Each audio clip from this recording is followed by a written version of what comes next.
Merci beaucoup d'être venu. Merci beaucoup à vous tous pour Clermont-Ferrand, que nous désirions traiter parce que c'est une ville qui est vraiment au cœur de notre hexagone, qui est située qui s'est située dans les grands parcours médiévaux, et on se demande que devient cette ville de Clermont-Ferrand si fermement ancrée dans son territoire. C'est une ville aussi qu'on a l'habitude de situer comme une ville industrielle. Donc, qu'en est-il maintenant à l'époque post-industrielle? C'est une ville qui s'inscrit dans un panorama où la mobilité a une telle importance qu'on estime qu'on estime comme un facteur de développement majeur.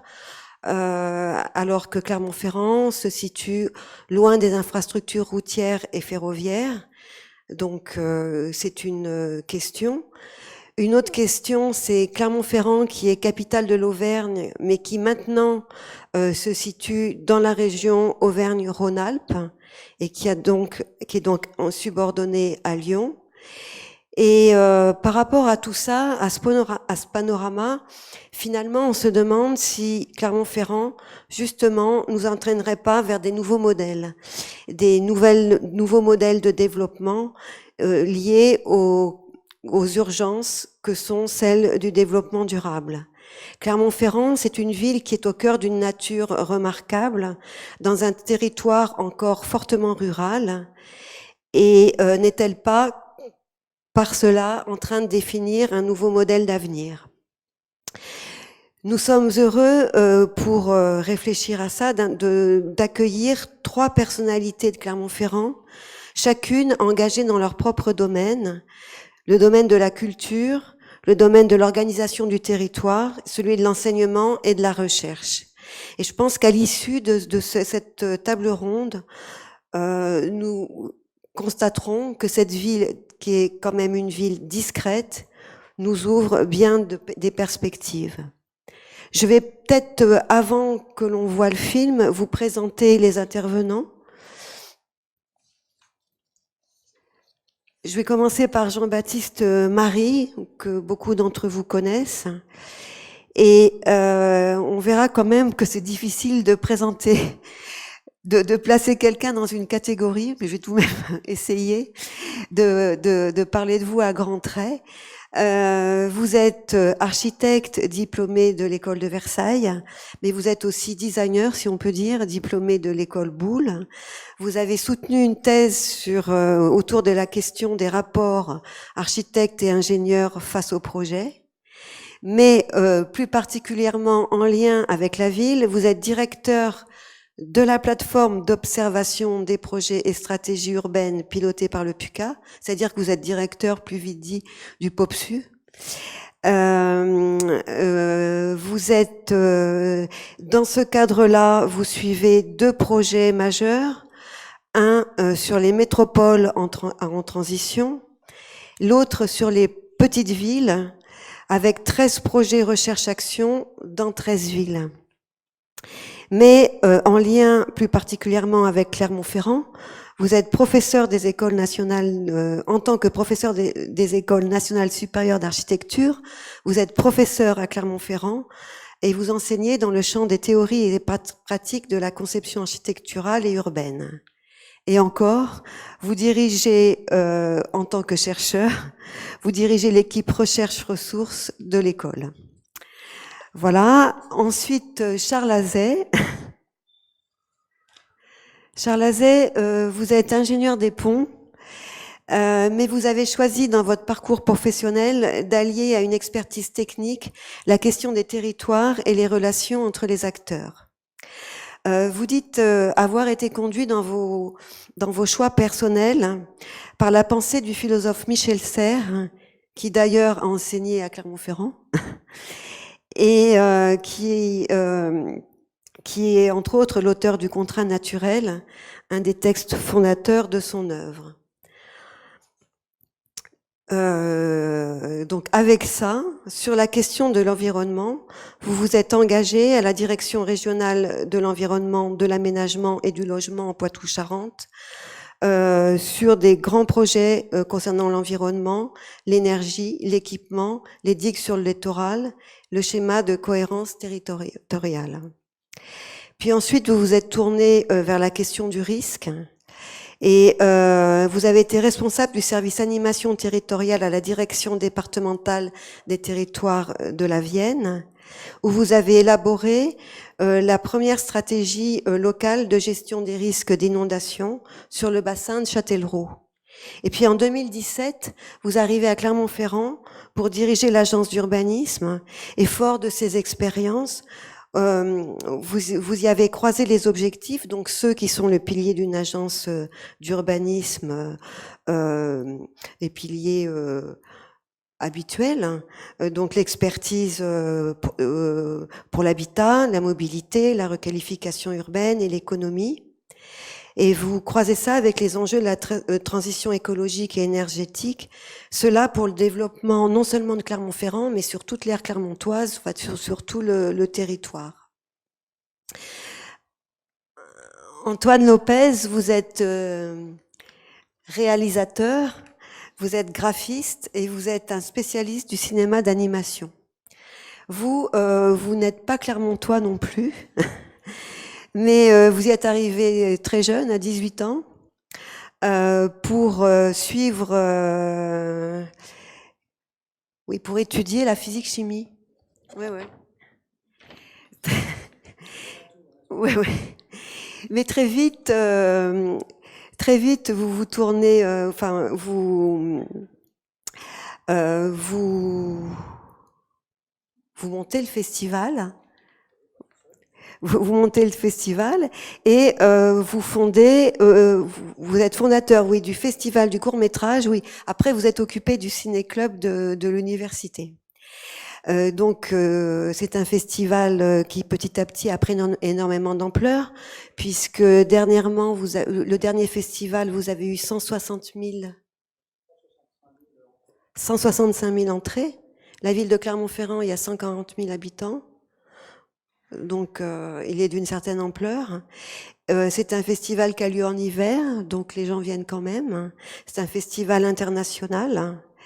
Et nous verrons avec vous les raisons de cette réussite, son implantation aussi sur le territoire, la notion de culture que vous défendez à travers ce festival, et puis l'esprit de ce festival.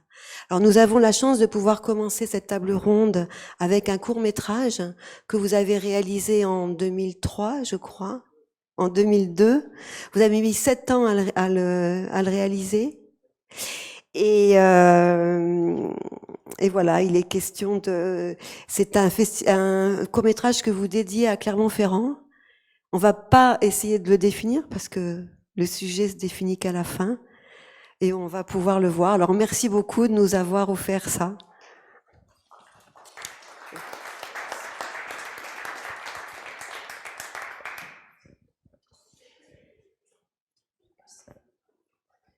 faut quoi? Ah oui, il faut sortir de là. Ça vous paraît peut-être un peu poussif, mais on n'a pas de technicien ce soir, donc on se débrouille.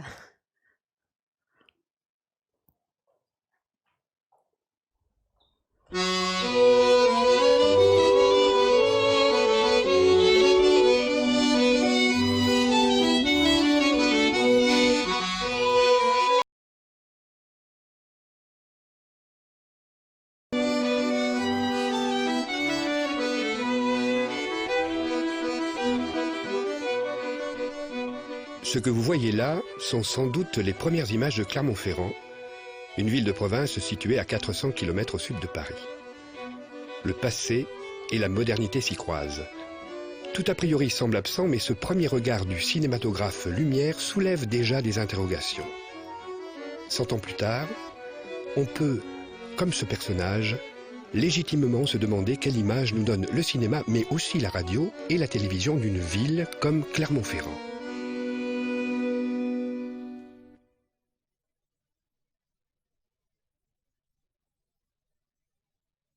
Sans vouloir abuser du lieu commun selon lequel les Français sont nuls en géographie, il faut reconnaître qu'un certain nombre d'entre eux ont une fâcheuse tendance à l'approximation. Pourtant, et c'est là le grand paradoxe, Michelin lié à Clermont-Ferrand comme cul et chemise. Michelin, notre grand timonier, avec son petit livre rouge, guide tous les Français et quelques autres depuis un siècle. Cartes, plans et autres guides auraient dû nous éclairer définitivement sur la localisation des grandes villes sur l'Hexagone.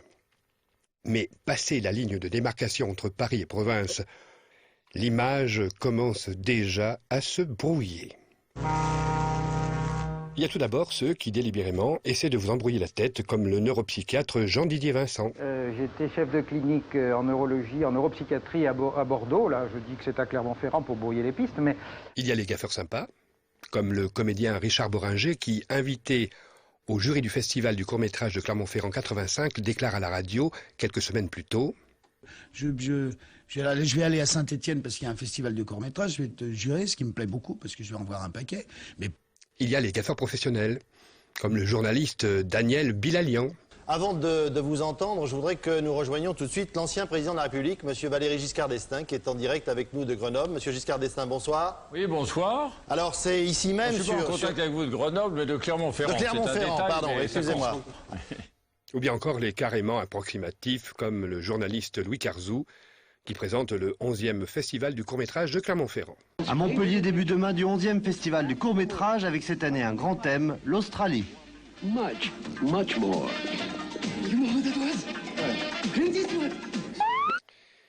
Faut-il préciser qu'à Montpellier, il n'y a jamais eu de festival de court-métrage? Et vous en conviendrez, il y a une certaine désinvolture à vouloir illustrer le court-métrage australien avec un extrait de Crocodile Dundee numéro 2, qui est non seulement un long-métrage, mais un long-métrage américain. Fallait le savoir. Alors, Bordeaux, Saint-Étienne, Grenoble, Montpellier, quid de Clermont-Ferrand? Quelque chose ne semble pas tourner rond. Nous voilà littéralement désorientés. Comment se passe cet emménagement? Bien. Très bien. L'appartement est un peu austère à la soviétique, mais très confortable. Oui. Vous savez que nous avons tous le même mobilier. Il est fabriqué par une petite usine de Clermont-Ferrand. Décidément. On est sur une autre planète. Une autre planète, autrement dit le bout du monde. Et le bout du monde dans l'inconscient collectif des Français. Lorsque j'ai quitté Moscou, mon bout de ferme dans un comté proche de Clermont-Ferrand. C'est un euphémisme de comparer Clermont-Ferrand à Stalingrad. C'est un festival qui se passe en hiver, dans un blocos, et on voit des films tristes. Le café de Boana, tout de suite. Boana, le petit noir de Boana, le voilà. Mais comment sont les nouvelles de ton pays ce matin? Le bout du monde, c'est loin. Et c'est sûrement parce que Clermont-Ferrand est au bout du monde qu'on a inventé le téléphone mobile. Tu sais combien j'ai fait de kilomètres cette année? Je sais pas, 20 000? Non, 50 000. Pas mal, hein. Une fois, je suis même allé jusqu'à Clermont, pour rien. La réunion était annulée, mais... Mais rien ne sert de gratter plus avant cette question de géographie. Posons-nous la seule, la vraie, l'unique question qui mérite finalement d'être posée. Vous saviez que ça existait, Clermont, avant ce tirage au sort? Nous voilà donc plongés tout entiers dans le mystère de l'existence de Clermont-Ferrand. Mes bien chers frères, mes bien chères sœurs, en vérité, je vous le dis, Clermont-Ferrand existe bel et bien dans un magnifique espace massif et central. Car à force de faire le tour de la planète, le satellite Spot a trouvé Clermont-Ferrand, l'a photographié et l'a édité en carte postale. Quel bonheur! En élevant le débat à plus de 800 km d'altitude, Spot nous apporte l'épreuve tangible que Clermont-Ferrand n'est pas une légende. La seule légende qui vaille est celle que l'on peut lire au dos de la carte postale. Très impressionnante, la faille de la Limagne précède les monts d'Auvergne, où l'on voit les puits et les volcans éteints. En haut de la carte, le chantier de l'autoroute est parallèle à la vallée de l'Aisne qui serpente à travers champs et forêts. Oui, nous avons bien lu « vallée de l'Aisne ». Or l'Aisne, vous le savez tous, est dans le bassin parisien.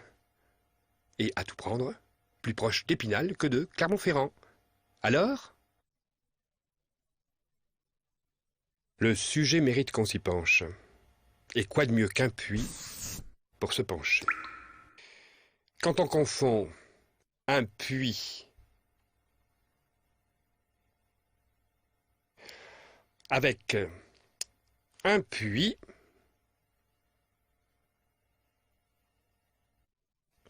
c'est qu'on touche le fond. Et les fonds, il y en a de deux sortes. Le fond du trou et le fond du problème. Et justement, ici, les deux se confondent. Le problème, c'est le trou.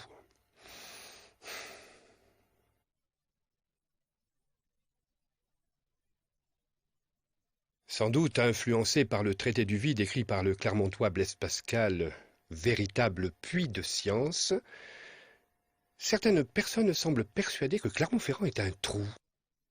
Le portrait de Sheffield au début, je me disais, on présente Sheffield il y a 15 ans, un peu comme un clip publicitaire, voilà cette ville qui... C'est des vrais craque. c'est un vrai documentaire. C'est un film, un super 8. Un film de propagande touristique, oui. Et 15 ans après, une usine abandonnée.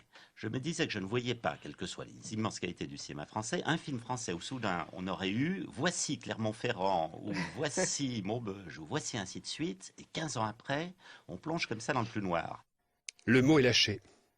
Clermont-Ferrand serait donc un trou, loin de tout, et donc moins que rien.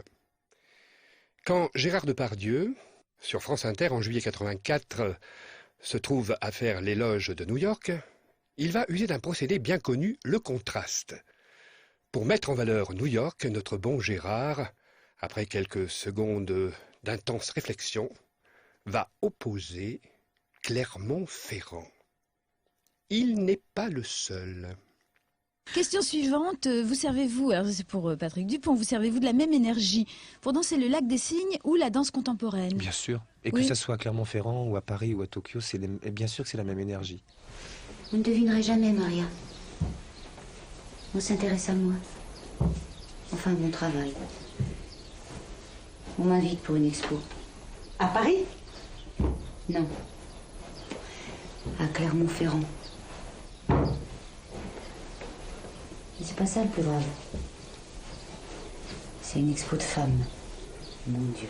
Il est question que je sois nommé à un poste à haute responsabilité. Ouais. Et devinez où? Clermont-Ferrand. Mais non.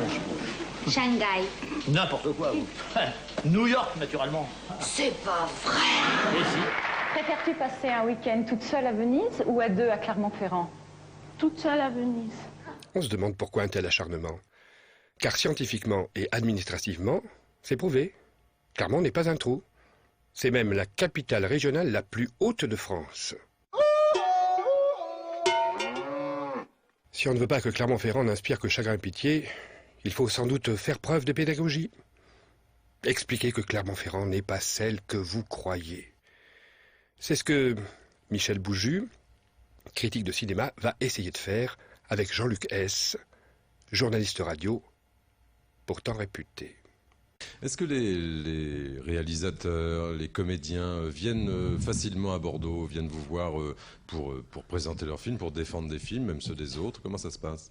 Je crois que c'est vrai que à Bordeaux, on peut les attirer pour une convivialité. C'est peut-être plus facile de les attirer sur Bordeaux que sur Roanne, mais je ne voudrais pas que les habitants de Roanne m'en veuillent. Clermont, alors, on va dire. Clermont-Ferrand, allez. Non, ça tombe mal, l'exemple de Clermont-Ferrand. Ça Il y a un très beau festival, de court-métrage. Tout à fait. Est-ce qu'on est un petit peu plus, je sais que vous n'avez pas le nom, mais cinéphile à La Rochelle que à Royan ou à Clermont-Ferrand ou... Et encore, vous auriez pu naître à Clermont-Ferrand.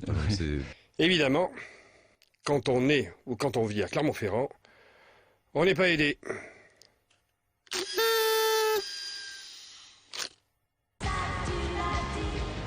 Attends, montre. Oh putain la vache. Alors là tu débarques droit de Clermont-Ferrand. Chapeau le déguisement. Bah si. Deuxième solution, tu te laisses coffrer gentiment, tu tais ta petite gueule et je mène en douce ma petite enquête. J'aimerais mieux ça. T'as tellement confiance en moi? Comme dans ma sœur. Parce que vous lui ressemblez. Vous aimez votre boulot. Qu'est-ce qu'elle fait ta sœur? Elle est taulière à Clermont. Oh, dis-moi, t'as pas autre chose, hein? Si, j'ai un pirate d'Hervé Villard quand il passait à Clermont. 20 minutes à Capella. Tu vas adorer. Vous êtes marié? Oh là, oui. Eh oui. Vous habitez dans la région? Non, à Clermont-Ferrand. Ah, vous êtes marié à Clermont-Ferrand? Ils sont là, en live pour nous, et ils seront en live à Paris, à Reims d'abord le 18, à Bordeaux le 19, Angoulême le 20, Angers le 21, Clermont-Ferrand le 23. J'ai l'impression que l'audimat est en train de baisser, mais je vais le reprendre tout de suite avec Mulhouse le 25. Qu'est-ce que vous faisiez avant de tenir cet estimable hôtel? Répondez, quoi. Dans un sens. Dans un sens quoi? J'étais boucher à Clermont-Ferrand, Puy-de-Dôme. Tiens, boucher. Mais qu'est-ce qui te prend? Arrête de l'oppresser. Il se rend même pas compte. Derrière son sourire, c'est un moi-je. Il a quand même essayé de me faire croire que sans lui, t'aurais jamais quitté Clermont-Ferrand. Que nous reste-t-il en effet d'autre à faire que quitter cette ville vouée aux gémonies, sinon de chanter avec Coluche. Je m'en vais chantant, Sablouine, Clermont-Ferrand.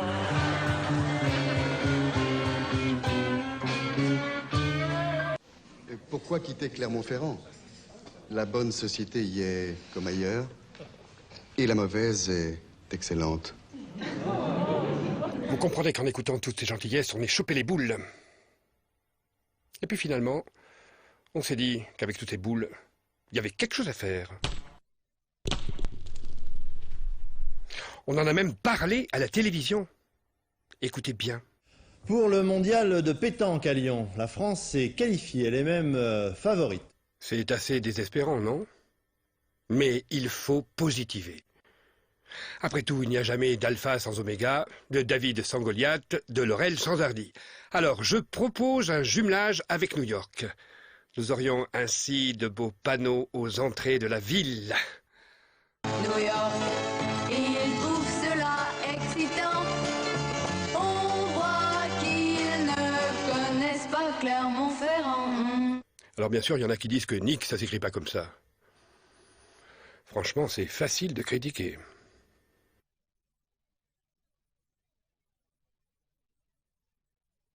Dans notre société, le culte du chef est toujours vivace.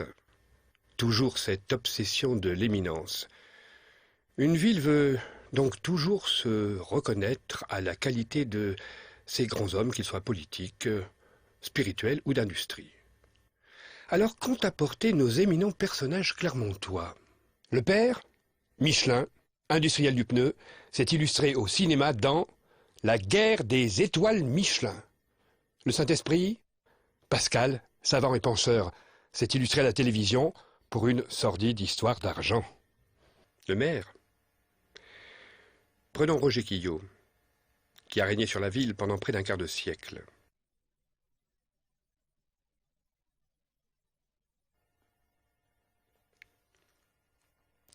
Si Michelin a inventé la Micheline, Pascal la Pascaline, qu'a inventé Quillot? Je vous vois venir. Mais coupons court à toute spéculation. Que peut-on faire quand on a en face de soi quelqu'un qui a toutes les cartes en main? Roger Quillot pouvait-il mieux s'en sortir qu'un super-héros comme James Bond? Que faire en effet quand de méchants teigneux qui poussent au cul de l'industrie automobile vous embarquent dans une sale histoire et vous jettent à l'eau?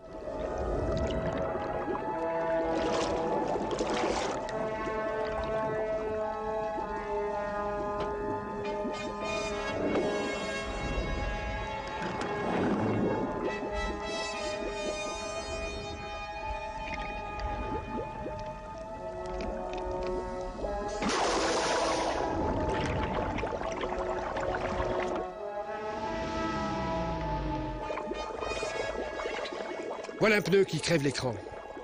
Mais sucer la roue Michelin, c'est pas une vie, même pour un chien. Alors ne jetons pas notre droupie locale avec l'eau du bain. Et s'il fallait absolument trouver un animal pour représenter notre mère à tous, ce serait plutôt l'écureuil qu'il faudrait choisir, tant on nous a vanté ses qualités d'économe.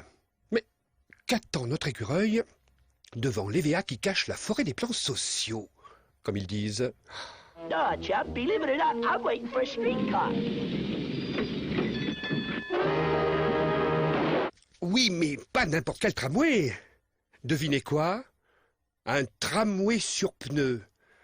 On ne pourra pas reprocher à ce maire de ne pas avoir voulu au moins une fois mettre la gomme sur Clermont-Ferrand.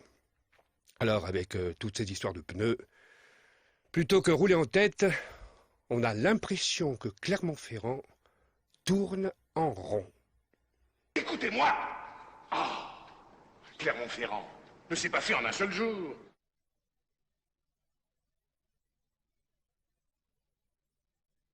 Tout ça finalement c'est des foutaises, hein? On va pas en faire un fromage. Moi de toute façon ce que j'aime bien c'est regarder les vieux films à la télé, le soir, avant d'aller me coucher. Enfin, on va parler de tout ça tranquillement à Clermont. Allez, venez, on vous emmène. Oh ben ça tombe bien. On va à Clermont. Ah ben moi aussi. Tiens, Vidal, tu es à Clermont? Oui, et toi?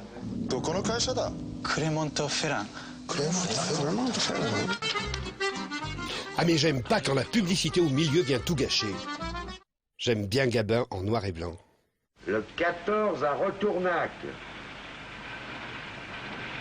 Pour le 16,56 à Clermont. Les dessins animés.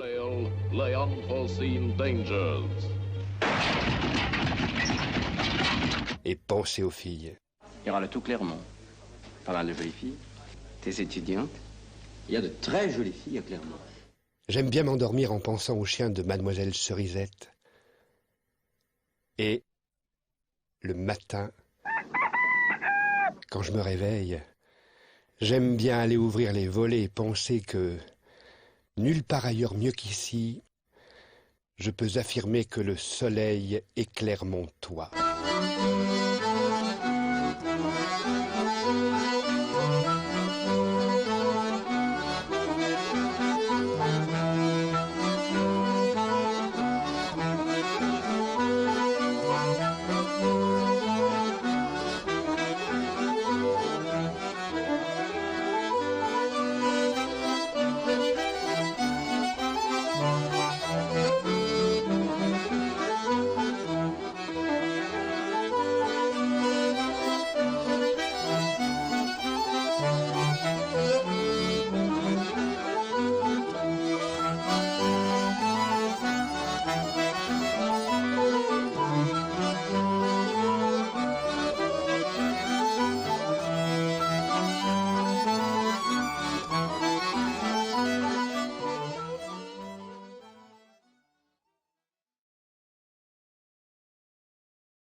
Merci beaucoup.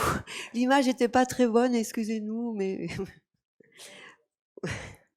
Enfin, j'aurais dû dire aussi que vous étiez cinéphile. Donc, si vous voulez venir vous installer pour qu'on parle de Clermont-Ferrand, maintenant qu'on sait que Clermont-Ferrand existe.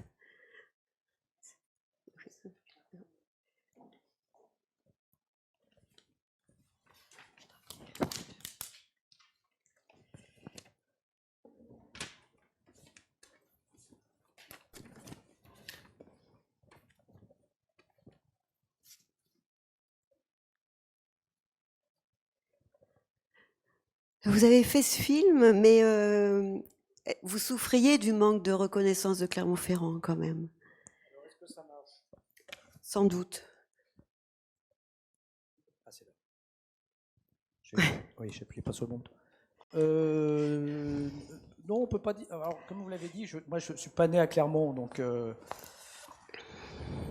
je suis pas particulièrement. J'y vis depuis longtemps. Alors, je suis pas clermontois de naissance, je suis clermontois d'adoption, en quelque sorte, puisqu'ça fait 40 ans que j'y vis. En fait, tout est parti avec mon travail au Festival du court-métrage. Je suis amené à me déplacer dans le monde, pas seulement en France, mais dans le monde. Et donc, j'ai atterrissé dans différentes villes. Et pour moi, toutes les villes ont des trucs intéressants, puis des trucs moins intéressants. Et puis, au bout d'un moment, j'écoutais à la radio, au cinéma, à la télé, puisque je me suis cantonné dans les extraits. Il n'y a que ça, j'ai pas pris tout ce qui était presse écrite, littérature. Ça faisait trop de boulot. Déjà, avec ça, ça m'a bien occupé. Et donc, au bout d'un moment, je trouvais ça un peu facile de sortir ce cliché. Puisque moi, je vivais à Clermont, j'ai rencontré ma femme, on a monté une famille, je m'y sens très bien.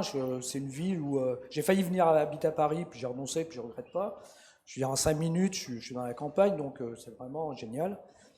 Et je trouvais les clichés un peu con-con, quoi. Et je me suis dit, comme une gageure, je dis, allez, je vais faire un film avec tout ça, quoi. Mais pas du tout un film pour me plaindre et me geindre, justement, pour dire je souffre de ça. Pas du tout, non. J'avais envie à mon tour de me moquer de ceux qui se moquent de Clermont, ou certaines images. Hein. C'était ça qui était important pour moi. Et donc je suis parti à la quête des extraits. Mais je voudrais citer une anecdote, puisqu'on est dans la cité de l'architecture. Nous étions chez une amie, je dis nous parce que ma femme Isabelle, qui était aussi enseignante à l'école d'archi de Clermont, est là avec moi. Nous étions chez une amie à Vaison-la-Romaine et on mangeait tous ensemble, on était tout un groupe de potes comme ça, et je mange à côté d'un gars qui était architecte à Paris. Et puis, évidemment, on se parle, quoi, puisque c'était les vacances et tout ça, et il me dit, je sais pas comment, il me dit, comment tu fais pour vivre à Clermont-Ferrand, il me dit. Alors, je le regarde, je fais, mais t'es déjà allé à Clermont? Et il me répond non. Et je dis, mais c'est pas possible, quoi. Je veux dire, un architecte est censé être un peu plus élevé spirituellement que la moyenne, et sortir des inepties pareilles, c'était fort. Et c'est ce genre de remarque qui, à un moment donné, m'a gonflé et qui m'a fait aller vers ce film-là. J'ai mis 7 ans parce que je suis un peu un cinéaste du dimanche, en fait. Hein. C'est-à-dire que mon boulot principal, c'était le Festival du court-métrage, et le peu de temps qui me restait, j'essayais de monter le film, et la course aux extraits, ce que vous voyez là, il y a beaucoup de choses piratées.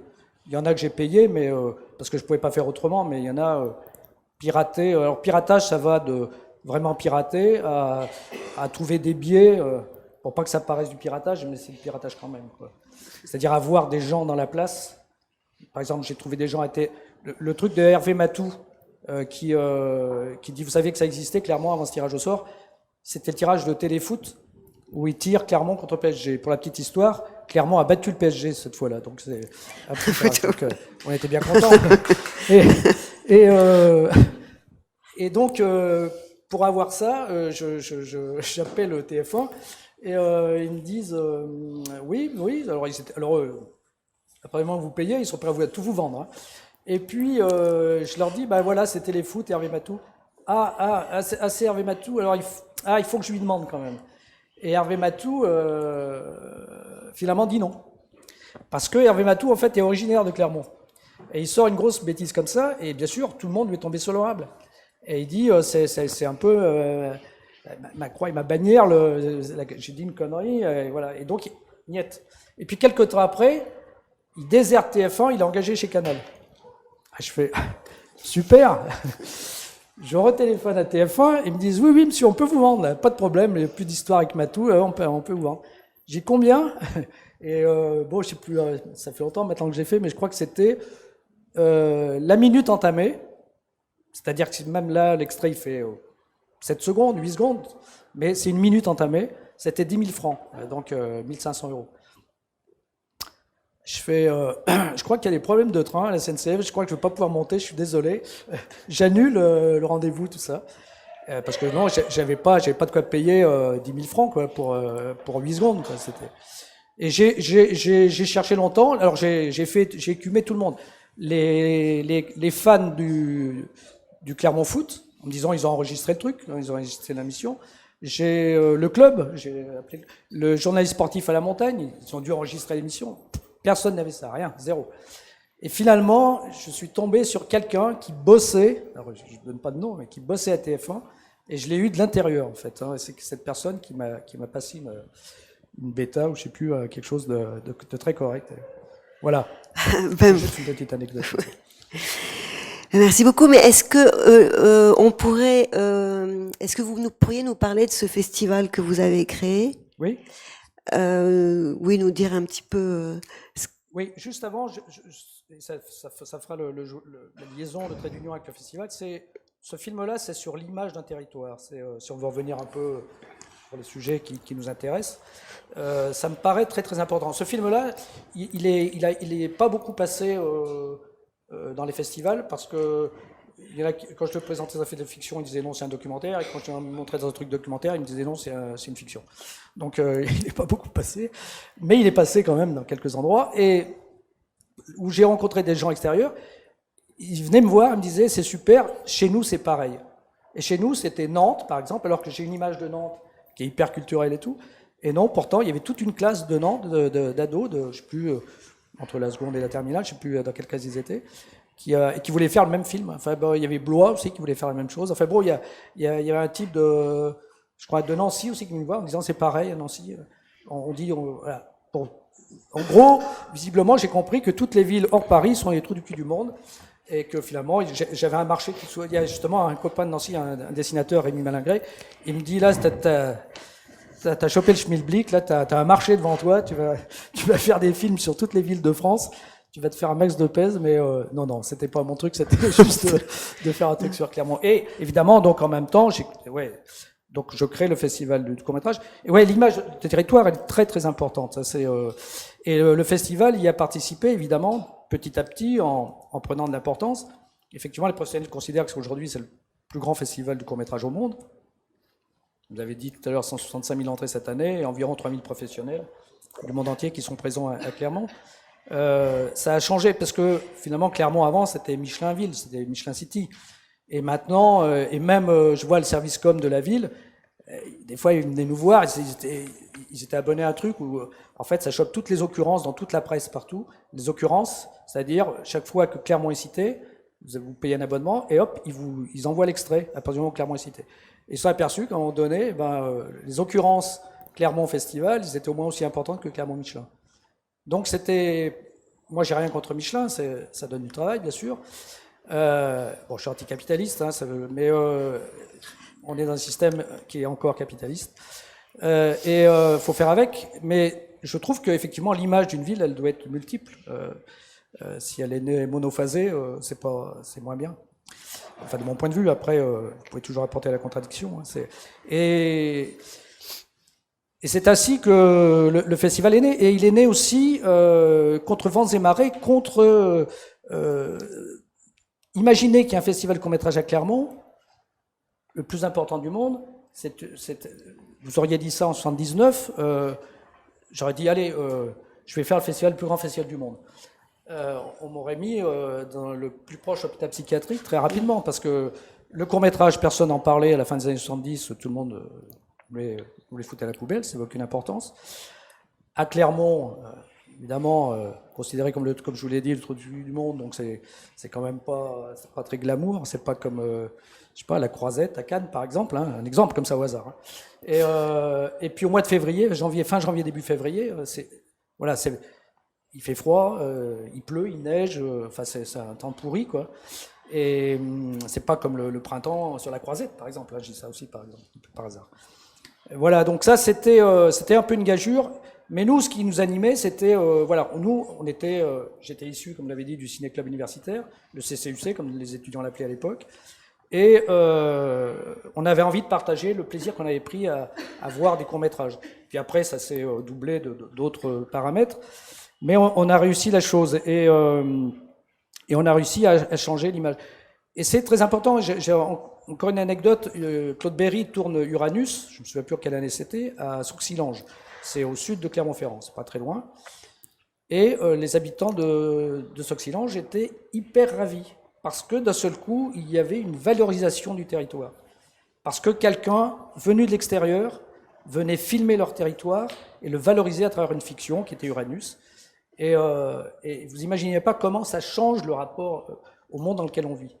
Surtout aujourd'hui, où regardez dans la rue, tous les gens vivent non pas avec le monde, mais avec la représentation du monde en permanence. C'est d'esclavage, hein, c'est-à-dire que tout le monde est avec son portable, en train de regarder le monde sur un écran, un petit écran, en marchant, dans le métro, dans le bus, partout, dans le train. Tout le monde regarde non pas le monde, mais une représentation du monde. C'est vous dire comment la représentation du monde est importante, et la représentation d'un territoire doit être pensée, et sans jouer la carte évidemment du Mathieu Vu, tout ça, mais elle doit être pensée, elle doit faire partie des stratégies, parce que sinon, vous pouvez faire le plus beau territoire du monde, si vous n'avez pas d'image, on ne croira pas que ça existe. Ça n'existe pas. Ou alors, et vu que ça n'existe pas, vous aurez toutes les imbécilités, les lieux communs. Évidemment, le jeu de mots sur lieu commun, un lieu commun à différents citoyens et un lieu commun, un cliché. Vous aurez tous les lieux communs, comme on peut entendre dans ce film. Ah, écoutez, merci. Vous buvez mes paroles, hein. Non, j'écoutais passionnant. Enfin, c'était passionnant. Mais peut-être que on va continuer avec Jean-Baptiste Marie, à moins que vous ayez une ou deux questions à poser spécifiquement sur le festival du court-métrage. Sur le film. Ou sur le film, oui. Non, bon alors on va vous demander, Jean-Baptiste Marie, si d'abord vous pouvez nous parler de Clermont-Ferrand, mais à travers un historique, nous rappeler quelques périodes importantes de Clermont-Ferrand et de sa formation. Oui, j'aurais le même point de départ en fait que vous à travers le film. Clermont-Ferrand, c'est une ville paradoxale en réalité. Et je vais essayer de vous faire la démonstration de montrer ces paradoxes qui s'opposent à nous. Pour mémoire, un paradoxe, c'est une proposition qui contient ou semble contenir une contradiction, d'accord, dans sa définition. Alors, quand on regarde, pour répondre directement à votre question, c'est l'histoire de Clermont-Ferrand, c'est d'abord une ville gallo-romaine, je crois qu'il faut le rappeler. Elle comprend entre 15 000 et 30 000 habitants à cette époque-là, dans un périmètre extrêmement réservé, donc entre 5 km² et 6 km², donc une ville relativement ramassée, mais en même temps une ville relativement importante pour l'époque, et elle s'inscrit en plus de l'époque moyenâgeuse que vous évoquiez dans cette historique.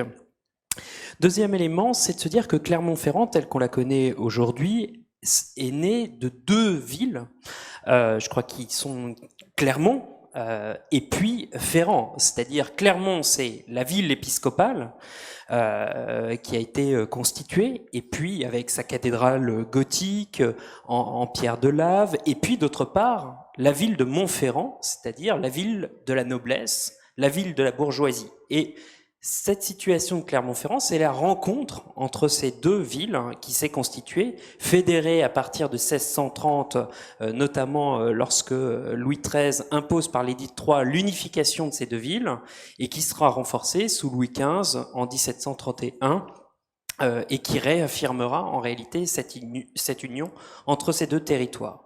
Aujourd'hui, sur le plan administratif, Clermont-Ferrand, c'est une métropole, on le sait tous, qui comprend globalement 290 000 habitants et qui réunit en réalité 21 communes. Vous l'avez rappelé également, je crois que c'est important de le dire, c'est que Clermont-Ferrand, c'est d'abord un centre, mais un centre de la France, mais un centre enclavé. C'est positionné au centre de la France. A priori, il pourrait occuper en réalité une place de centralité. Elle est vue depuis Paris et du monde comme excentrée, ce qui est assez paradoxal. Et sa situation depuis Paris et ce monocentrisme renforce en réalité cette position d'éloignement qu'on peut avoir par rapport à la géographie de son territoire. Alors quand on parle de géographie, je pense que c'est un élément caractéristique, cardinal en réalité pour la compréhension de cette ville de Clermont-Ferrand. Clermont-Ferrand, c'est d'abord une ville sans fleuve, je crois qu'il est important de le rappeler, à la différence d'autres villes, par exemple Bordeaux, Toulouse, Paris, Lyon, Rouen. Enfin, pas tout à fait, parce que vous avez un tout petit ruisseau extrêmement tempétueux, alors en partie recouvert, qui est la Tirtaine, et qui fait d'ailleurs de nombreux débats au sein de la ville pour sa réouverture, son usage, le rôle qu'il peut jouer sur le territoire. Le deuxième élément, quand on regarde la question géographique de Clermont-Ferrand, c'est de se dire que on ne peut pas lire Clermont-Ferrand à travers son périmètre administratif. Il est nécessaire de pouvoir le lire à travers la cuvette, bien évidemment, qu'elle constitue, avec fort connu pour son pic de chaleur, avec un îlot de chaleur urbain extrêmement marqué, qu'on connaît tous. Mais c'est d'abord et avant tout un périmètre qui est encerclé par la chaîne des puits, dont le Puy de Dôme, qui en a fait son image de marque, mais on l'oublie trop souvent, le plateau de Gergovie, également, qui est un élément cardinal de la compréhension de la structure et des entités de ce territoire. Et dans ce contexte, il faut aussi le remettre dans une géographie plus large, qui est celle révélée par, entre autres, l'UNESCO plus récemment à l'occasion de son classement, avec la grande faille de la Limagne, et puis l'alignement volcanique de ce chapelet, d'en réalité, 80 volcans, qui plante en réalité cette grande image qu'on voit ici de la ville métropole de Clermont-Ferrand. Alors, Clermont-Ferrand constitue-t-elle en réalité, et c'est finalement la question en tant que chercheur que je me pose aujourd'hui, c'est constitue-t-elle une métropole, ou qu'est-ce qui fonde en réalité l'attribut ou les attributs métropolitains de cette ville? Alors, si on fait une lecture presque quasi juridique de la ville, on se dira que Clermont-Ferrand fut d'abord, par la Datar, une métropole d'équilibre. D'accord ? Premier élément, on est dans les années 60-70, donc elle est reconnue en tant que telle, en tant que ville de première importance, d'importance régionale, et par conséquent, elle est incarnée dans ce contexte-là. Seulement, le 28 septembre 2016, Clermont-Ferrand perd officiellement son statut de capitale régionale, et donc de la définition politique d'une nouvelle région, et où la capitale sera bien évidemment de la future région Auvergne-Rhône-Alpes sera Lyon, et donc se pose la question du transfert en réalité de compétences qu'on va avoir, et donc l'abandon progressif aussi de Clermont-Ferrand, qui peut être comparé à le transfert de compétences entre Bonn et Berlin par exemple, hein, d'accord, donc entre Clermont-Ferrand et Lyon. Et puis dans cette histoire qui aurait pu être sinistre d'une certaine manière, 2 ans plus tard, cette fois-ci à travers la loi Maptam et la loi NOTRe, on lui donne ce label de la construction d'une métropole et on lui donne ce statut métropolitain. Alors, en compensation, oui et non, mais de fait, elle redevient cette fois-ci, au plan juridique, une métropole.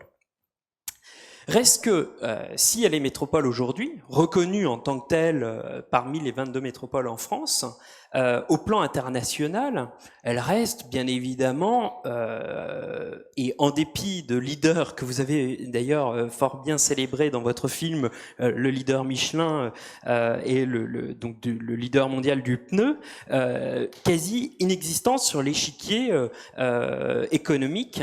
Et quand on regarde à travers notamment les travaux de Saskia Sassen, on voit que montre que la globalisation, que le rôle de cette métropole finalement compte très peu et peut être considéré que comme une petite ville ou une ville à la rigueur moyenne dans ce contexte-là. J'y reviendrai. Alors pour moi, il y a 2 marqueurs qui sont cardinaux pour la compréhension. Le premier, c'est de comprendre que Clermont-Ferrand, c'est une ville tout à la fois industrielle, mais en même temps une ville rurale, et qu'il n'y a pas d'opposition entre les deux. D'accord ? Ça, c'est un premier élément qui est à comprendre dans la singularité et dans la spécificité de ce territoire. Elle façonne une image industrielle, on l'a dit, avec l'attractivité liée à des grands acteurs de l'industrie, le siège mondial, on l'a dit et redit, de Michelin, mais je crois qu'il ne faut pas le sous-estimer dans son rôle. Mais Michelin, ce n'est pas que le pneu. On a toujours cette idée et cette image de se dire Michelin, c'est le pneu, c'est aussi la Smart City, les mobilités, l'hôtellerie, la ville intelligente et de très nombreux services qu'ils développent aujourd'hui. Et en même temps, il y a d'autres acteurs économiques tout aussi importants et majeurs qui pèsent sur la ville, l'Imagrin par exemple, qui est un acteur économique majeur et acteur de l'agroalimentaire, qui joue un rôle extrêmement important et qui nous rappelle, d'une certaine manière, le passé agricole de ce territoire. Et on l'oublie que ce territoire, il est marqué aussi par des grands établissements d'enseignement supérieur et de recherche associés à l'agronomie. Je citerai en l'occurrence, par exemple, AgroParisTech, l'INRA, VET AgroSup, qui sont au fondement de ce territoire. Et Clermont-Ferrand, c'est enfin une industrie associée à la pharmaceutique, et puis une industrie aéronautique relativement conséquente et importante, on l'oublie aussi. Dans le même temps, s'il y a cette tradition qui se constitue d'une ville industrielle et que vous avez rappelé en introduction, elle se constitue aussi comme une métropole rurale. Alors les élus lui préfèrent un autre titre qui serait la métropole nature, comme en témoigne notamment une grande campagne récente de communication marketing associée à la ville. Mais ce territoire, il présente des aménités environnementales extrêmement remarquables, des grandes plaines céréalières qui l'entourent, la présence de 2 grands parcs naturels régionaux qui bordent en réalité le périmètre métropolitain, en particulier le PNR des volcans d'Auvergne, et puis le parc naturel régional du Livradois-Forez qui joue un rôle crucial. Et donc en substance, Clermont-Ferrand se manifeste tout à la fois comme un territoire naturel, un territoire qui est pour moi rural et un territoire industriel. Et on sait que depuis longtemps, un territoire rural peut être en même temps un territoire industriel. Je crois que c'est cette idée forte qu'il faut pouvoir affirmer sur le territoire. Le deuxième marqueur qui me semble déterminant dans la compréhension de ce territoire, c'est de se dire que Clermont-Ferrand s'affirme de plus en plus comme une métropole low cost. C'est-à-dire que la métropole de Clermont-Ferrand propose finalement les mêmes services que d'autres métropoles, mais à un prix beaucoup plus compétitif. Et ça, c'est un facteur extrêmement intéressant d'attractivité qui est à déterminer. C'est-à-dire que la métropole low cost, elle présente des atouts, des avantages, et que, par exemple, elle devient extrêmement attractive pour les étudiants parce qu'une métropole finalement relativement peu chère. C'est la ville à bas coût, par exemple, des villes universitaires, notamment quand on regarde, par exemple, par comparaison à Lyon. Le prix du logement pour un grand studio de 30 mètres carrés est d'environ 350 euros. Et puis, pour un logement, cette fois-ci, de 40 mètres carrés, vous êtes globalement à 450 euros. Donc ça, c'est un élément déterminant, là aussi, qui constitue l'attractivité et qui pourrait développer en réalité un point particulièrement intéressant à développer pour les acteurs du territoire, et en particulier les étudiants pourraient dans les années à venir jouer un rôle particulièrement moteur dans la capacité d'innovation, de développement d'une économie de la connaissance au sein de la métropole.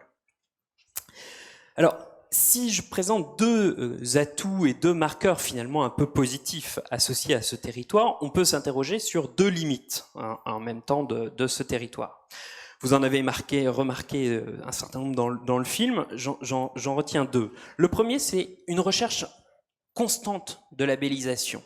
C'est un élément extrêmement, une quête de légitimité, une image de marque qui est recherchée. La dernière, et qu'on pourra débattre ce soir, est peut-être celle sur les aspects culturels, et notamment le fait que Clermont-Ferrand se positionne sur capitale européenne de la culture.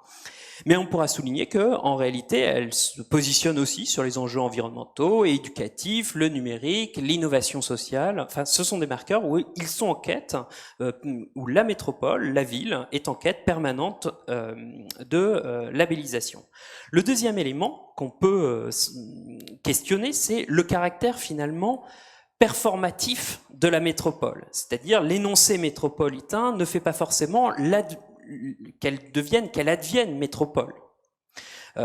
Et comme l'a montré d'autres chercheurs, notamment Xavier Desjardins et Jean Debry, on peut constater qu'elle peine parfois avec un déficit d'image qui est en réalité pas nouveau, mais qui est là aussi à questionner.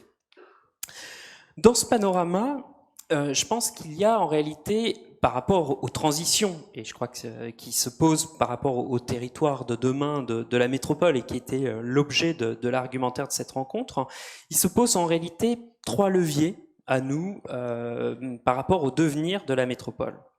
Le premier, c'est de se dire que Clermont-Ferrand, c'est une ville qui a une capacité très forte à maîtriser les effets, paradoxalement de par sa situation, à maîtriser les effets pervers de la métropolisation. C'est-à-dire que Clermont-Ferrand ne vit pas les effets nocifs d'une trop grande attractivité. Clermont-Ferrand rompt avec la thrombose quotidienne des embouteillages, par exemple, de la ville. Clermont-Ferrand est moins confronté que d'autres territoires à la gentrification et un renchérissement des coûts de l'immobilier, du foncier. Là aussi, c'est un phénomène extrêmement intéressant. Et elle demeure, dans ce contexte-là, une métropole qui sera beaucoup plus populaire, une cité qui est une cité ouvrière, et je crois qu'il faut le revendiquer, qui ne relègue pas finalement ses populations les plus fragiles aux marges de son territoire. Non, elle les inclut, elle les construit dans cette altérité, dans cette compréhension des différences. Et ça, c'est un élément extrêmement marquant et fort de cette métropole. Le deuxième point de force qui me semble particulièrement intéressant et qui est corollaire à ce premier point, c'est de se dire que la métropole qui se constitue de Clermont-Ferrand, c'est une métropole qui se constitue par le bas et non par le haut. Elle n'est pas réglementaire, institutionnelle. Elle émerge par la puissance et la capacité et l'engagement des habitants qui sont des paysans et des habitants qui sont des ouvriers. Et on retrouve le clin d'œil entre une ville rurale et une ville industrielle. Et il se construit finalement, cette ville, dans cette solidarité, dans ce dialogue avec ses habitants. Aussi, cette métropole, elle se constitue avec ses autres territoires, alors c'est-à-dire les différents pays qui l'entourent. Je crois que ça a été très bien rappelé dans votre film, notamment le territoire, et j'y reviendrai, du Massif central. Mais les différents pays qui la constituent, qui l'entourent. Deuxième élément, ce sont l'ensemble des villes petites et moyennes avec lesquelles elle constitue des alliances. Et je crois que le rôle de l'agence d'urbanisme est clé sur ce sujet, notamment avec des alliances sur Moulins, Montluçon, Brioude, Craponne, par exemple.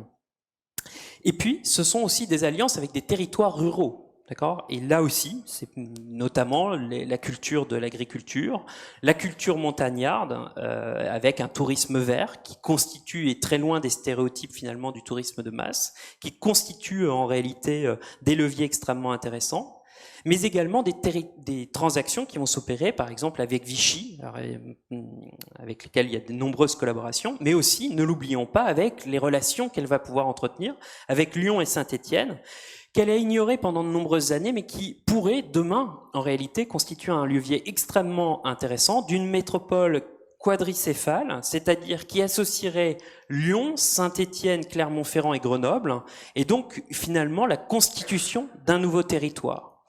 C'est donc deux territoires qui se créent, un territoire de relation avec l'ensemble de ces villes, mais aussi un autre territoire qui est celui du Massif central, puisque Clermont-Ferrand doit pouvoir s'incarner comme la capacité à pouvoir fédérer ce territoire. Il en constitue en réalité l'image de marque, le parangon, hein, la ville et cette image de ce territoire. Elle est la pierre de touche finalement de l'ensemble du Massif central. Ce qui nous amène en réalité à mieux comprendre les ressources qu'elle peut mobiliser sur son territoire, et donc de comprendre les logiques comme un métabolisme, c'est-à-dire de voir quels sont les entrants, les ressources qui rentrent au sein de la métropole, les ressources qui peuvent en sortir, et qui nous invite finalement à penser le modèle de développement de cette métropole un peu différemment. L'histoire et dans la géographie et les points d'appui de la métropole vont permettre de définir, de déterminer un territoire qui se constitue de par ses ruralités. Et à ce titre, Clermont-Ferrand semble pas exactement soumise au même processus de métropolisation que beaucoup d'autres villes françaises qui sont touchées par la globalisation, mondialisation, mais elle semble plutôt dessiner un destin singulier qui se fonde par des proximités, son territoire rural, qui constitue un levier, une opportunité pour constituer en réalité la métropole autrement. Et enfin, et j'en terminerai par là, Clermont-Ferrand passe aussi par une forme de sobriété et de simplicité, qui était sûrement le dernier point que je souhaitais souligner par rapport à ce dessin de territoire. Merci beaucoup. On voit que vous avez vraiment saisi des dynamiques pleines d'avenir. Et en même temps, cette sobriété, enfin, en ouvrant une parenthèse, c'est un peu le choix du festival du court-métrage. Le court-métrage, c'est quand même un cinéma qui ne repose pas sur des star system. Ah oui, oui. Donc, comme je disais tout à l'heure, le l'esprit court-métrage à là. la fin des années 70, personne n'en parlait. Même il y avait une émission, je ne sais pas si elle existe toujours, sur France Inter, 524 7000 j'écoute là, et c'était sur, il y avait un producteur qui était invité, et le journaliste lui dit alors, il pose une question, et le producteur dit oui, mais aujourd'hui les jeunes cinéastes font leurs armes dans la publicité. Je comprends pas que le journaliste n'ait pas réagi. Vous imaginez une boîte confier son budget publicitaire à des gens qui n'ont jamais fait de cinéma? Ça n'existe pas. Ça n'existe pas. Ils donnent de l'argent à ceux qui sont confirmés. Donc voilà, c'est pour vous dire dans quelle estime on tenait le court-métrage. Et puis il y a eu tout un mouvement que effectivement Clermont a apporté, mais pas seulement. Il y a plein d'associations, plein de groupes et de collectifs partout en France qui s'est battu pour ça. Et nous, c'est vrai c'est ce que je voulais dire aussi tout à l'heure, c'est que imaginez organiser un festival à la fin des années 70 en région. Avant, on disait en province. Maintenant, on trouve que région, le mot est moins gros. C'est un moins gros mot. Mais en province, on vous riait au nez. Tous les festivals de cinéma jusqu'aux années 80, il y en a encore qui existent, étaient organisés par des gens qui vivaient à Paris, des gens proches de l'image animée, et qui descendaient une semaine dans une ville et repartaient. Et à la fin des années 70, il y a un mouvement, on va dire militant, dont on a fait partie, qui se bat non seulement pour le cinéma, pour un certain type de cinéma, mais aussi qui se bat pour vivre. En fait, on est la génération Larzac, hein, on veut vivre au pays. Hein, c'est ça. Hein, et on se disait, finalement, on n'était pas plus con, pas moins, sûrement, mais pas plus con que les gens ici à Paris. Et qu'on pouvait sans doute faire un festival qui marche. Et je voudrais citer, donc, comme Clermont, comme le court-métrage à Clermont, le cinéma méditerranéen à Montpellier, le cinéma des minorités à Douarnenez, le Festival des 5 continents à Nantes, le Festival des films de femmes à Créteil, etc., etc. Voilà. Et simplicité, oui aussi, parce que d'abord, la structure même de fabrication du festival, j'en suis un des cofondateurs, certes, mais c'est un collectif, il n'y a jamais eu de chef. Donc c'est un collectif qui a organisé le festival et qui continue à l'organiser aujourd'hui, même si les anciens, les historiques sont partis à la retraite maintenant, mais c'est aussi sur l'idée du collectif, et c'est sur l'idée aussi que d'un tarif extrêmement bas d'accès aux séances, parce qu'évidemment pour nous, enfin selon le slogan bien connu, l'argent ne doit pas être une barrière d'accès à la culture. Et encore aujourd'hui, vous pouvez voir une séance de cinéma au festival, c'est-à-dire l'équivalent d'un long métrage, comme vous allez voir un long métrage en salle, pour 2,50 €. Voilà, si on parle de simplicité, sobriété, elle est aussi dans l'esprit de tout ce qu'on peut faire. Mais donc, après cette reconnaissance qu'on a vue à travers votre travail de Clermont-Ferrand, et ces dynamiques que vous saisissez dans la ville de Clermont-Ferrand, vous, Charles Azé, vous arrivez en 2017 à Clermont-Ferrand. Et qu'est-ce que vous voyez finalement? Alors moi déjà j'ai eu des réactions comme dans le film, donc ça m'a fait beaucoup rire. J'annonce que je suis recruté à ma sœur qui d'ailleurs habite à Paris, pure parisienne. J'étais très fier. Elle me dit mais dis-moi, elle me répond par texto lapidaire, dis-moi sur ton diplôme il n'y avait pas marqué spécialité diagonale du vide. Voilà, donc ça existe encore. Hein, moi j'ai beaucoup ri parce que il y a encore des petites piques contre Clermont, même si ça change. Voilà. Alors, oui, votre vision. Une fois que vous êtes arrivé, qu'est-ce qui s'est passé? Ma vision, c'est moi j'ai vécu dans ma vie à Toulouse, à Bordeaux, à Paris, à Londres, et c'est vrai que j'avais jamais et à Poitiers, 5 ans, et donc j'avais testé les métropoles monde et les villes moyennes. Ville moyenne de la France du TGV, c'est important la nuance, hein, puisque quiconque est déjà allé à Clermont sait que une fois qu'on est arrivé, on a l'impression d'avoir fait un long tour de manège, voire quand on arrive à l'heure. Et donc c'était un nouveau concept, quoi, la métropole de taille intermédiaire, où on n'est plus dans l'image d'Épinal, Troisième République, avec ses pharmaciens, ses notaires, son clergé un peu à la Poitevine, mais une ville industrielle et à la fois isolée. Ça c'est très différent. Moi j'ai vécu par rapport à Bordeaux ou Poitiers vraiment très fortement cet enclavement, mais duquel on peut retirer, vous l'avez bien dit Jean-Baptiste, aussi beaucoup d'attrait. Hein. Il y a aussi notamment les aspects naturels et éviter le tourisme de masse, entre autres. On pourrait citer beaucoup d'enjeux liés à ça. Et alors donc en rentrant plus profondément dans la ville, parce que vous êtes là pour l'observer, avec une équipe de 21 personnes, je crois. Oui, c'est c'est une ça, tout grosse à fait, équipe, oui. Vous êtes là pour l'observer, pour voir ses habitants, l'habitat, quelles sont vous les dynamiques que vous voyez et vers quoi vous orientez-vous dans votre politique? Moi, c'est très amusant parce qu'on ne s'était pas concerté avec Jean-Baptiste, mais j'avais la même accroche, donc je vais résumer. Mais alors pour le coup, c'est très capitaliste, mais ce qui fait la non, mais factuel, hein, sans jugement, c'est-à-dire que c'est une ville à l'économie quand même robuste et en plein développement. Ce qui explique aussi sa démographie malgré son enclavement positive, même si elle est fragile. Là, on est dans la moyenne française, ce qui n'est pas, pour une métropole, ce qui n'est pas florissant, mais par rapport à Lille, par exemple, ou à l'Île-de-France qui perd des habitants, on est sur une dynamique positive de sol naturel comme démographique. Et ça, en particulier, lié à l'économie. Et je voulais juste insister, parce que tout a été dit par Jean-Baptiste, sur le côté post-industriel. C'est-à-dire, on a des fermetures d'usines qu'on connaît aussi dans le nord, dans l'est, ou qu'on a connues dans l'est de la France. Mais ici, il y a eu une transformation qui est en train de réussir. Donc, il y a le centre de recherche monde de Michelin à Ladoux, 6000 ingénieurs. L'Imagrin dans le semencier mondial, ou encore dans les industries culturelles et créatives, des clusters comme le damier, enfin, voilà, dans beaucoup d'aspects, et vous avez cité, Jean-Baptiste, les principaux domaines. Il y a une chose qui a beaucoup épaté, un indicateur qui a beaucoup épaté mes homologues directeurs d'agence. On a fait un travail de comparaison des 22 métropoles françaises. Alors, vous allez deviner la réponse, mais la métropole, on a voulu évaluer l'innovation.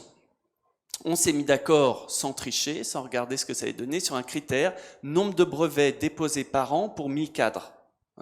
22 agences étaient d'accord. C'est Clermont-Ferrand, la première métropole de France. Donc ça vous dit quelque chose sur cet essai réussi, pour reprendre une image de rugby chère à Clermont, un essai transformé. En tout cas, bon, ça mérite toujours, hein, le monde est plein d'enjeux, l'économie est fragile, on l'a vu en 2008, mais néanmoins, voilà, il y a vraiment un ballon d'essai. Et donc je voulais vous dire, ça a aussi dans la ville, plus concrètement, un enjeu très fort, puisque, alors là j'ai mis seulement quelques sites que j'ai sélectionnés. Cette transformation post-industrielle, on va avoir du besoin économique, on va avoir du besoin en habitants, universitaires, entreprises, mais on va aussi avoir des sites industriels manufacturiers qui se libèrent. Donc ce n'est qu'un extrait, hein, mais voilà. Donc là, pour vous repérer, est-ce que, juste pour savoir le niveau de détail, est-ce que qui parmi vous connaît très bien Clermont, a vécu à Clermont longtemps, ou voilà. Surtout. D'accord. Donc voilà, à peu près un gros tiers. Donc là, c'est le cœur de ville historique médiéval et gallo-romain que décrivait Jean-Baptiste. Donc là, vous avez des boulevards qui ceinturent le cœur de ville. Et je vais vous présenter ma vision de Clermont à travers ces sites. Donc on va commencer par la ville Michelin, à la fois dans le film ou dans les propos de Jean-Baptiste, c'est revenu. Donc, Catarou, le site de Catarou, qui borde juste le centre mondial de Michelin, et donc ces usines en pleine transformation, usines traversées par la rivière que citait Jean-Baptiste, hein, la Tirtaine, et 47 hectares. Vous voyez, donc ça c'est la métropole, vous avez 11 des 21 communes, pardon. Donc vous avez quasiment 80% des habitants. Ici, on le voyait dans le film, la faille. Ici, la plaine, avec un peu plus loin l'Allier. Donc, et non pas l'Aisne. Donc on est vraiment, vous voyez, pour vous remettre dans les dimensions, on est en plein centre. D'ailleurs, on n'est pas très loin de l'école d'archi. d'architecture. Donc 47 hectares. Un grand plan guide. En 2022, 200 logements, 500 emplois sur ce site. Voilà. Donc on a encore une puissance, c'est un foncier qui appartient à Michelin, qui est en transformation. Vous voyez encore la puissance de cet acteur pour la ville. Là, je parle vraiment au sens urbanistique, spatial du terme.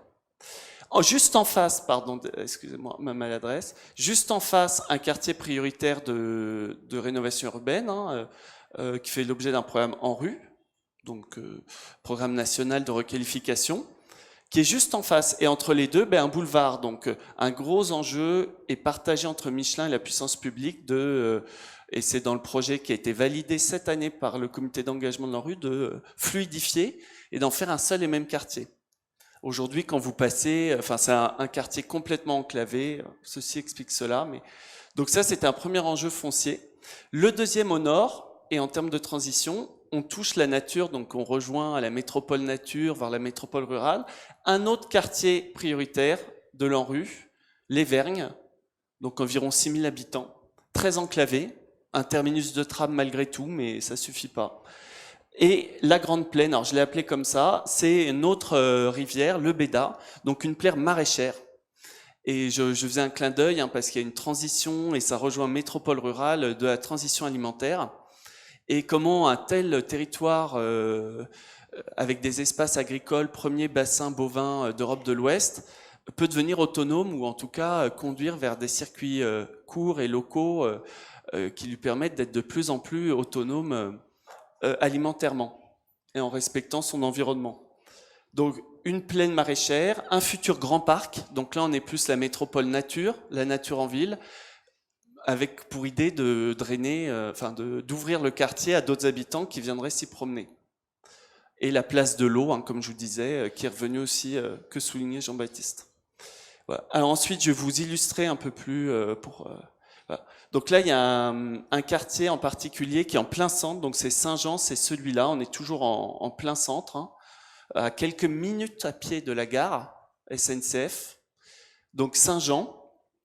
Donc vous voyez des anciens bâtiments, des friches, un projet de lycée qui sera inauguré en 2021, projet pilote puisque c'est une construction menée par des architectes locaux, CRR Architectes qui est basé à Clermont, d'une part, d'autre part à énergie positive comme le lycée pilote du Futuroscope à Poitiers et bas carbone, avec un objectif de 80% de matériaux de construction locaux. Vous voyez, donc alors là, ça paye pas de mine. Je pense que, un peu comme dans le court-métrage, si on vous disait d'aller en vacances, vous choisirez pas cette destination. Moi, je travaille juste là. Sous mes fenêtres, 22 000 véhicules jour. Vous avez vu, on est à 5 minutes en bus de l'hypercentre. Ça fait penser à une rue parisienne, à un boulevard parisien. Et des anciennes usines, notamment ACC qui rénove les wagons de train, et beaucoup de friches industrielles. Donc voilà un plan guide. Donc c'est le bureau d'architecture Eichen et Robert qui a été retenu pour cette requalification. Donc il y a 27 hectares. Donc un grand lycée ici, un écoquartier, un projet d'écoquartier. Donc là, c'est le boulevard dont je vous parlais tout à l'heure, le même qui sépare plus loin Michelin de quartier prioritaire. Et en parlant de transition, un grand parc avec une nouvelle, et alors là, je vous assure, un ouvrage massif, même financièrement, un nouvel ouvrage souterrain, sous la voie ferrée, puisqu'aujourd'hui, la voie ferrée, vous ne pouvez passer d'un côté à l'autre que par un petit passage très inconfortable dédié à la voiture, dangereux. Vous avez un trottoir comme ça, donc qui crée vraiment un goulot d'étranglement. Donc ici, un nouveau passage SNCF en continuité du parc. Pour la petite histoire, de l'autre côté, c'est l'hôpital Estin, du foncier. Estin, c'était un foncier Michelin, 14 hectares. On a pu créer en plein centre-ville un hôpital, un CHU. Souvent, c'est fait en bordure parce qu'il faut de la place pour les nouvelles installations, les parkings. Là, en plein centre-ville, donc une maternité et plus largement un CHU. Et un peu plus loin, il y a le stade éponyme à Marcel Michelin également, au lieu du rugby clermontois. Donc, vous voyez ce foncier économique, privé, économique, qui vient nourrir des projets ouverts, avec aussi une volonté très forte politique, on l'aperçoit, enfin il faut être un peu devin, mais de l'eau, la volonté de remettre de l'eau dans la ville, notamment pour contrer les épisodes caniculaires. Voilà. Donc des logements, des bureaux.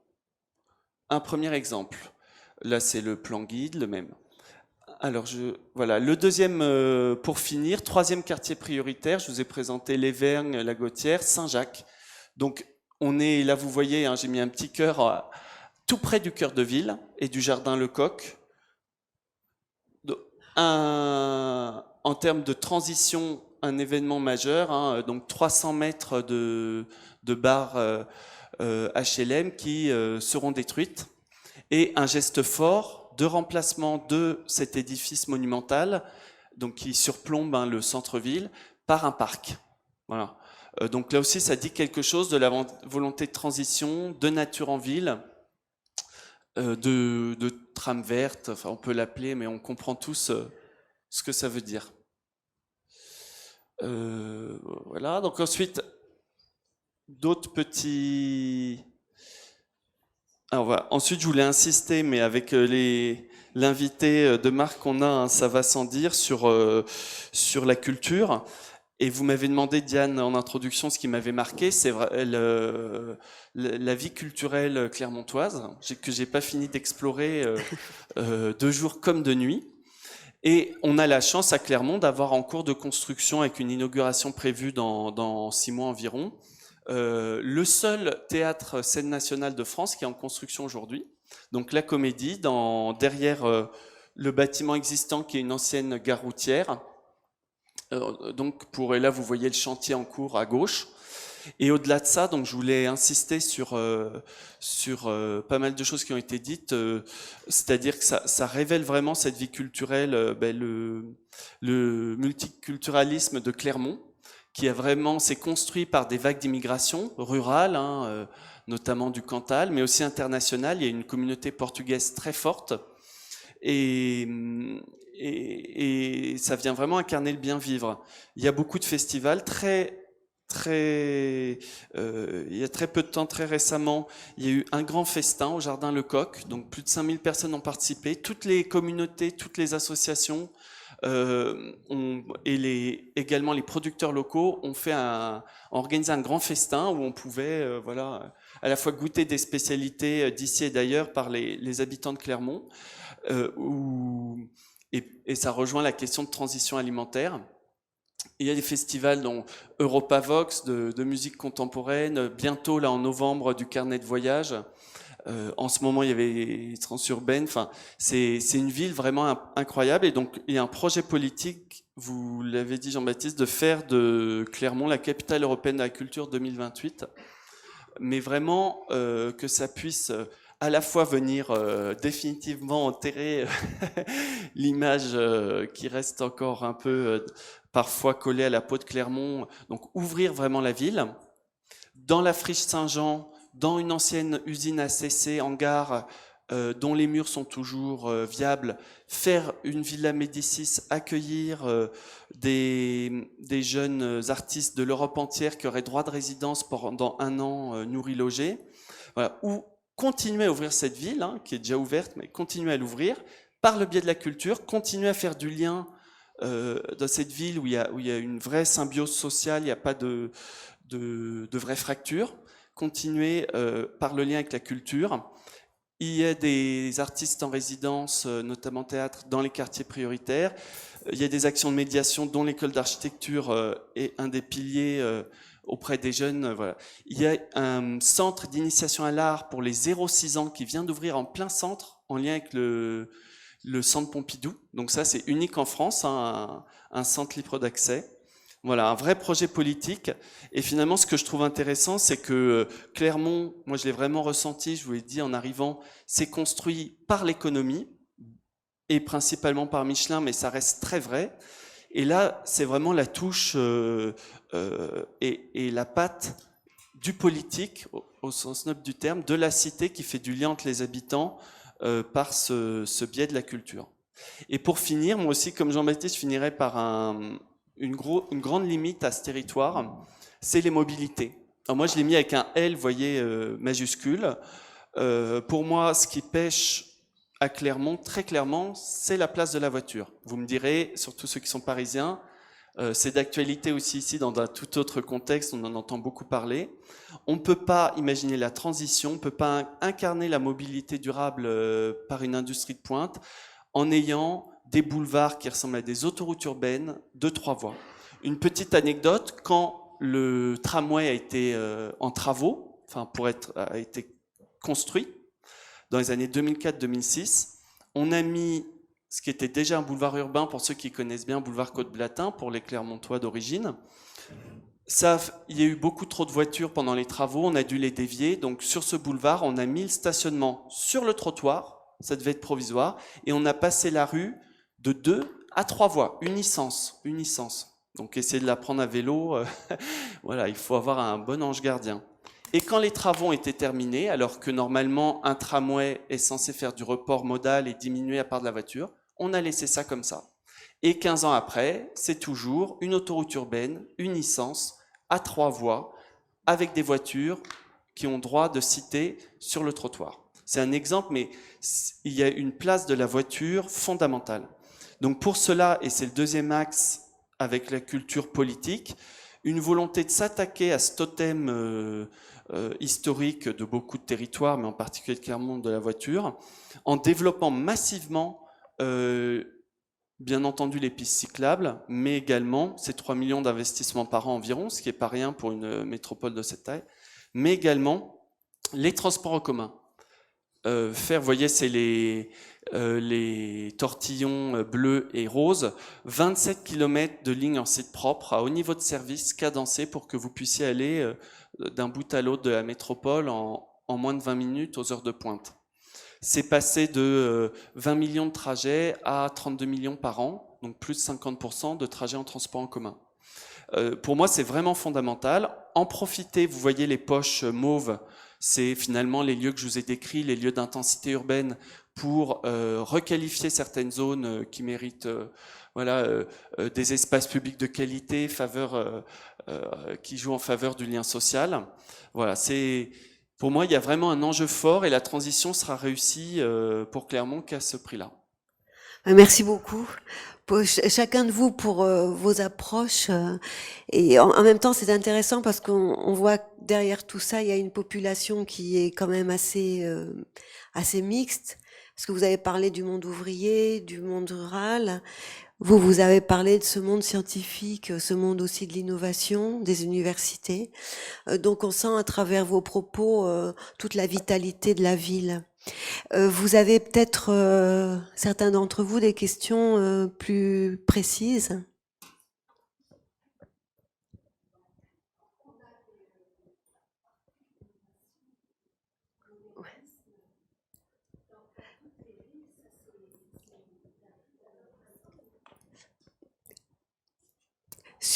Et sur Clermont précisément, vous avez des questions ?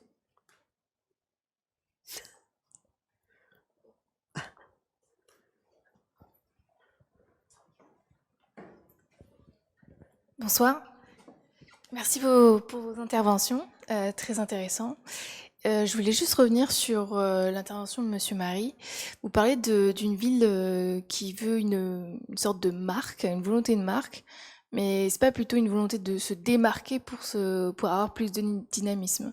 Enfin, je pose cette question, mais je vois pas trop cette image de marque exactement. Pour être très précis, je pense qu'il y a bien sûr une stratégie de développement de toute métropole aujourd'hui qui est posée. Aujourd'hui, il y a cette tension d'une ville industrielle avec une ville nature que j'évoquais, mais en réalité c'est une recherche de labellisation qui est beaucoup plus marquante et beaucoup plus forte. C'est-à-dire que au-delà de l'aspect marketing, de l'image de marque qui est posée, c'est plutôt la recherche d'une labellisation. C'est-à-dire de se dire métropole d'équilibre, ensuite capitale de région, puis aujourd'hui perte de ce statut, et donc demain la volonté de constituer une métropole et qui puisse rayonner. Et donc je questionnais le rôle finalement de cette quête permanente de cette métropole, de cette ville, en vue de sa labellisation, de sa recherche finalement d'un statut, alors que finalement peut-être qu'elle vit différemment. C'est-à-dire que une des démonstrations que moi j'observe en arpentant ce territoire, c'est que c'est une ville qui se construit vraiment par le bas, par ses habitants. Je crois que c'est la rencontre entre deux éléments. C'est une ville extrêmement résiliente. Enfin, quand on parlait des questions économiques, deux situations de métropole montagne, Clermont-Ferrand et Grenoble. Quand vous regardez vis-à-vis du choc économique de la crise de 2007-2008, Grenoble résiste beaucoup moins bien que Clermont-Ferrand à la crise économique. Et elle constitue finalement une capacité de résilience à la fois environnementale par sa structure de son territoire agricole qui l'entoure et qui peut devenir demain une force, à mon avis, de ce territoire, la métropole nature, la métropole rurale, selon les termes qu'on veut utiliser, mais c'est aussi une capacité d'un territoire à se construire à travers la résilience, une résilience économique, puisqu'elle a particulièrement bien répondu à cette crise de 2007. Donc c'est ça qui est intéressant, c'est cette tension qui se crée et de se dire finalement elle est à la recherche de quoi. Elle est peut-être, il faut peut-être que cette ville de temps en temps arrête de rechercher en permanence une labellisation ou une quête d'être finalement dans un processus de devenir une métropole, mais plutôt d'être autre chose. Et finalement, c'est peut-être ça qui rend sa force, et ses habitants l'ont sûrement très bien compris. Merci. Il y a d'autres questions ?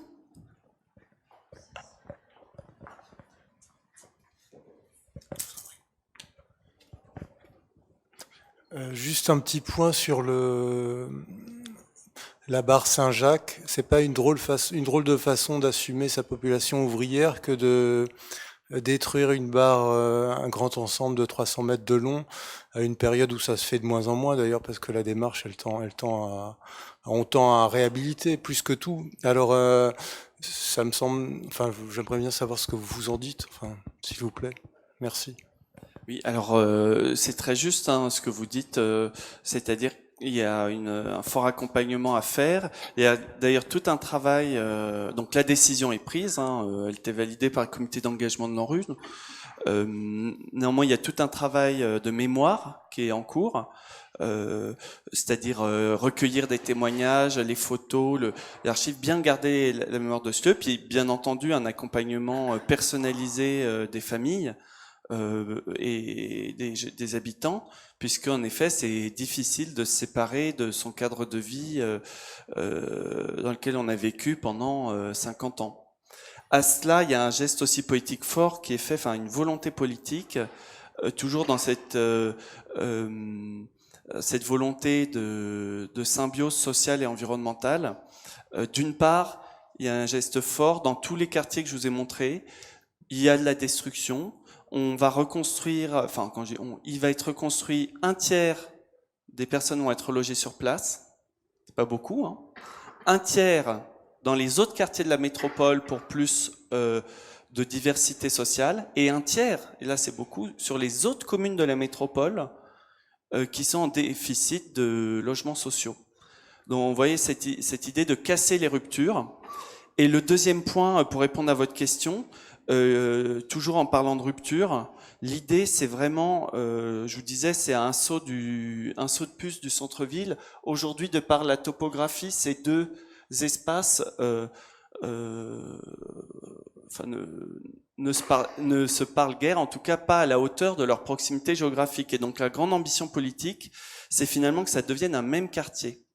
J'avais un petit film, mais le temps passe, hein, sur le futur bibliothèque de l'Hôtel-Dieu. Un grand site, vous voyez sur la carte, pas loin du Cœur, l'ancien hôpital où beaucoup de Clermontois sont nés, peut-être certains d'entre vous, l'ancien Hôtel-Dieu, où il y aura une bibliothèque métropolitaine. Et bien, c'est de faire de tout ce site, des boulevards, du centre-ville, de la place de Jaude, un unique ensemble qui rejoigne ce quartier populaire de Saint-Jacques, mais aussi universitaire, puisqu'il y a le... Oui, il y a tout un quartier derrière la muraille de Chine, de toute façon. Oui, oui. Alors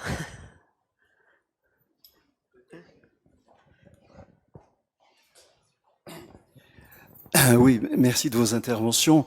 Dans le documentaire que vous nous avez montré m'a tout de suite fait penser, il date et je pense, il m'a fait penser à la vieille formule de Jean-François Gravier, Paris et le désert français, qui avait été écrit dans les années tout de suite après la guerre et qui montrait cette forte opposition entre Paris et la province, qui depuis quand même a beaucoup changé. Depuis la fin des années 80, je crois qu'on n'en est plus tellement là. Il s'agit plutôt maintenant d'une opposition entre la France des métropoles et ce qu'on appelle, ce que certains géographes appellent la France périphérique. Alors, ce qui serait intéressant de voir, c'est que où est-ce que se situe finalement Clermont-Ferrand, je dirais. Est-ce qu'elle est, alors, il semble que vous soyez un petit peu dans une sorte de contradiction de recherche. À la fois, on voudrait qu'elle devienne une métropole comme les autres, recherche de labellisation, recherche de compétitivité, recherche d'attractivité, etc. Enfin, tout ce que les métropoles tentent de faire, mais en même temps avec tous les handicaps que Clermont-Ferrand a, notamment au niveau de la connectivité avec tout le reste du territoire et le reste du monde, je dirais aussi, qui est très important, parce que ce qui définit une métropole d'abord, c'est son rapport à la mondialisation. Alors, il y a d'une part cette volonté de ressembler aux autres, tentative de ressembler aux autres métropoles, devenir une métropole, bon, tout en étant, bon, prenant en compte la taille, la question de la taille qui est problématique, moins de 300 000 habitants.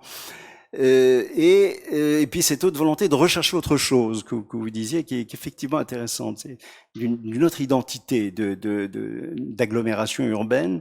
Et je pensais qu'à travers justement la problématique de la durabilité, de la soutenabilité, enfin la question environnementale et climatique face à laquelle on se heurte aujourd'hui, justement il y a une sorte aujourd'hui de remise en cause de la métropolisation, fortement, qui va dans le mur. Et donc, est-ce que Clermont-Ferrand n'a pas justement une proposition d'alternative à nous montrer de villes moyennes, comme ça, qui serait, qui présenterait une qualité de vie, un art de vivre, une alternative au modèle métropolitain finalement, je dirais. Bon, et ce que vous nous montrez là, c'est toute une série de petites corrections sectorielles, etc. Je m'attendais à voir quand même un plan stratégique plus global de durabilité pour Clermont-Ferrand. Est-ce qu'il existe, Est-ce que vous avez une vision plus globale, plus générale, etc., qui intègre, comme vous dites, le terme de métropole rurale me gêne un peu, mais bon, il est un peu paradoxal, mais est-ce que vous avez justement une stratégie globale qui va justement dans cette direction de soutenabilité, c'est-à-dire de recherche de transition écologique globale, de transition énergétique, de transition urbanistique, etc. Bon, avec tout ce que cela comporte ensuite comme modalité d'intervention.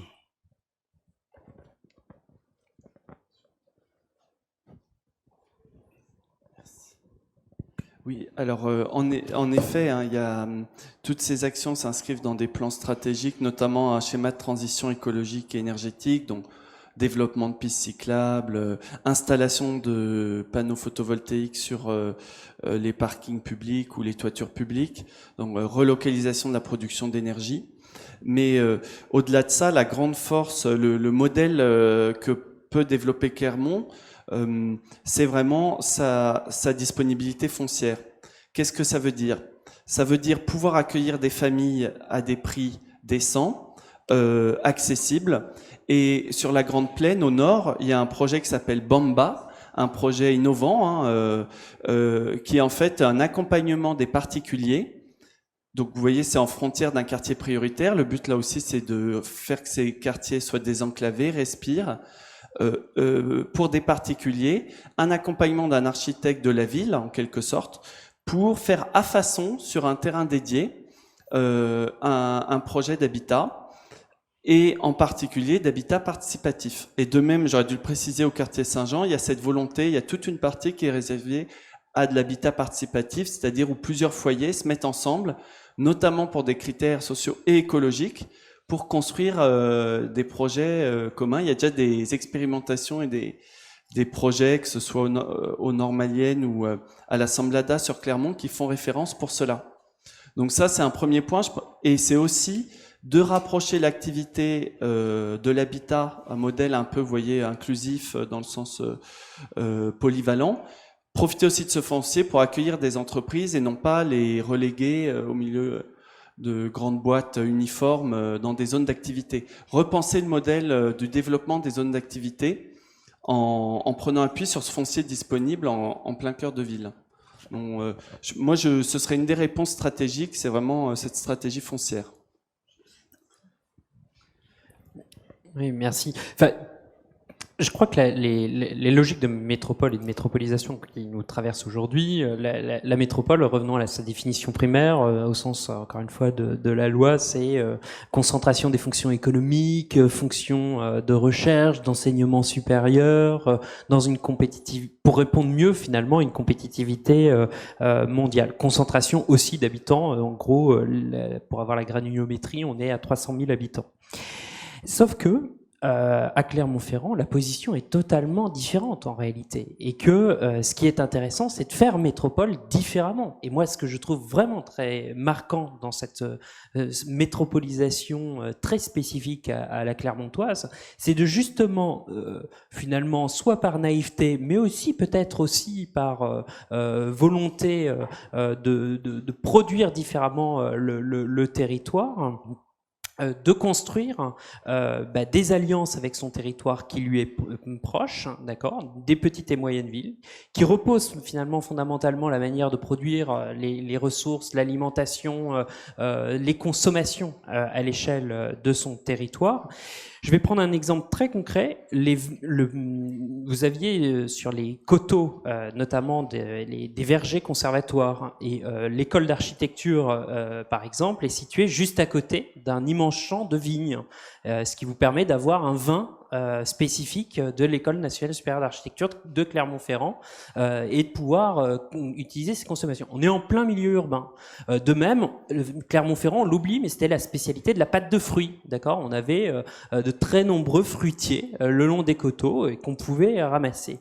Et donc cette métropole productive, cette métropole qui se construit finalement différemment, qui n'est pas dans la recherche de l'attribut de la grande gare permettant d'accueillir le TGV, dans finalement un quartier de la création qui n'est pas l'objet du débat, mais qui va se concentrer sur des choses beaucoup plus sensibles, sur l'usage au quotidien, sur le vécu, sur la pratique du maraîchage par exemple, ou de l'agriculture urbaine, où il y a une véritable tradition qui est en train de s'instituer au sein de la ville.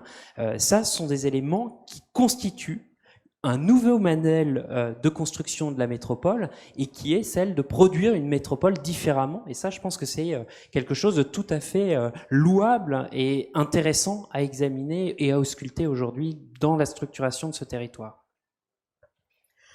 Merci beaucoup d'avoir resserré le propos comme ça. On va peut-être s'arrêter là. On doit s'arrêter vers les 9h, donc... Encore une question? D'accord.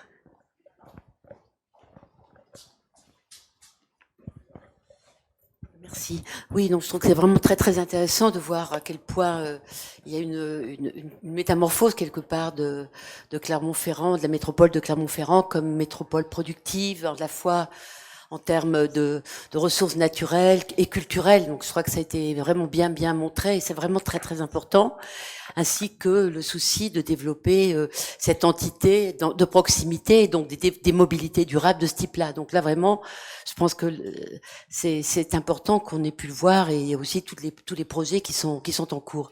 Par contre, je voudrais savoir un petit peu aussi quels sont les projets du point de vue du désenclavement en fait de Clermont-Ferrand, parce que c'est quand même une question absolument majeure, une grande bataille en fait aussi, qui est d'avoir des liaisons plus importantes avec les autres villes, parce que c'est très important de pouvoir être relié de façon plus performante avec Grenoble notamment, avec Lyon aussi, puisque en fait on se rend compte que les déplacements, Paris, ça prend quand même pas mal de temps et c'est quand même un vrai problème. Donc je me demandais quelle était la stratégie à ce propos, parce que elle est complémentaire, je pense, de tout ce reste pour finalement travailler à l'échelle locale, régionale et nationale.